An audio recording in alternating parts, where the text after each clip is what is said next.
Hello दोस्तों, आज के इस वीडियो में हम मानक रूप और वैज्ञानिक रूप के बारे में समझेंगे। वैज्ञानिक रूप और मानक रूप होता क्या है। तो दोस्तों मैं यहाँ पर आपको बताऊं कि मानक रूप या वैज्ञानिक रूप दोनों एक ही नाम है, यानी कि दोनों को एक ही तरीके से हल किया जाता है प्रश्नों में। तो देखिए दोस्तों, यहाँ पर हम पहला प्रश्न कर लेते हैं। देखिए, मानक रूप को समझते हैं क्या होता है। यहाँ पर मानक रूप यह होता है कि कोई भी संख्या हो उसका आपको घात में बनाना होता है, यानी कि कोई भी जीरो हो या फिर आपको एक दशमलव लगाना होता है एक संख्या के बाद, यानी कि यहाँ पर हम लगाएंगे 6 के बाद दशमलव। यहाँ पर हमें दशमलव लगाना है। अब वह दशमलव जब लगाएंगे तो घातों में हम संख्या को लिखेंगे। तो देखिए हम क्या करेंगे, इसमें हमें क्या करना है। देखिए 62 लिखेंगे जो कि यह संख्या है, और इस पर कितनी जीरो हैं। तो देखिए 1 2 3 4 5 6 7।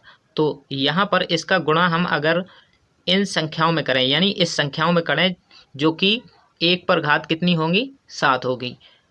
ठीक है, इस प्रकार से हम लिख सकते हैं। तो अगर हम गुणा करेंगे तो यही संख्या आ जाएगी हमारी। तो हम क्या करेंगे, देखिए दोस्तों, यहाँ पर 62 और गुणा 10 पर घात कितना हो जाएगा, क्योंकि यहाँ पर जीरो जो है वह कितनी है, 1 2 3 4 5 6 7। तो यहाँ पर घात कितनी हो जाएगी, 7 हो जाएगी। ठीक है, अब मैंने आपको बताया था कि 6 के बाद हमें दशमलव लिखना है। तो देखिए 6 के बाद दशमलव जब हम लगाएंगे, यहाँ पर जैसे हम दशमलव लगा दें तो इसके बटे में हमें 10 लिखना होगा, क्योंकि हमने एक अंक बाद दशमलव लगाई है। तो इसलिए हम पर दोस्तों यहाँ पर हमें माइनस का 1 रखना होगा घात के रूप में, क्योंकि यहाँ पर हमने दशमलव लगाई है एक। तो 10 पर घात ये, क्योंकि हमने इसमें बटे में लिखा हुआ है इसको 10 पर घात -1, क्योंकि एक अंक बाद दशमलव लगाई है, इसलिए माइनस में 1 लिखेंगे।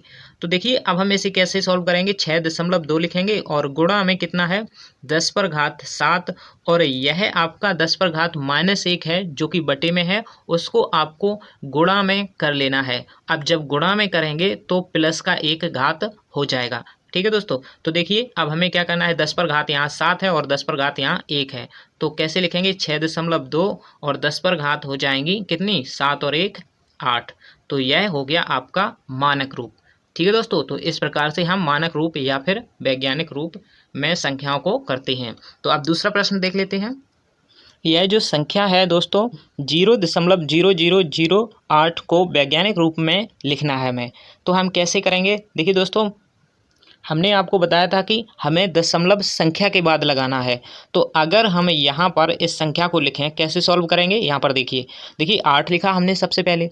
आपको भी इसी प्रकार से संख्या कोई भी हो वह लिख लेनी है, और फिर उस संख्या के इकाई अंक से आपको देखना है कि कितने अंक बाद दशमलव लगा है। 1 2 3 4 5, 5 अंक बाद आपका दशमलव है। तो आपको क्या करना है, 1 0 लिखना है और 5 यहाँ पर 1 लिखना है और इस पर 5 0 रख देना है। ठीक है, तो इस प्रकार से हमने यहाँ पर रख लिया है। अब हमने क्या करना है, अगर मैं दोस्तों 8 को 8.0 लिख दूँ तो इससे कोई फ़र्क पड़ेगा, नहीं पड़ेगा, क्योंकि यह 8 ही लिखा हुआ है।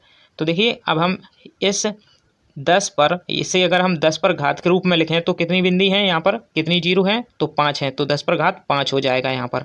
अब देखिए हम क्या करेंगे, इस 5 को घात के रूप में ऊपर ले जाएंगे, यानी गुणा में ले जाएंगे। तो 8.0 यहाँ पर गुणा करेंगे, और इस घात को जब यहाँ पर प्लस की घात है तो ऊपर जाएगी, यानी कि गुणा में जाएगी, तो 10 पर घात -5 हो जाएगी।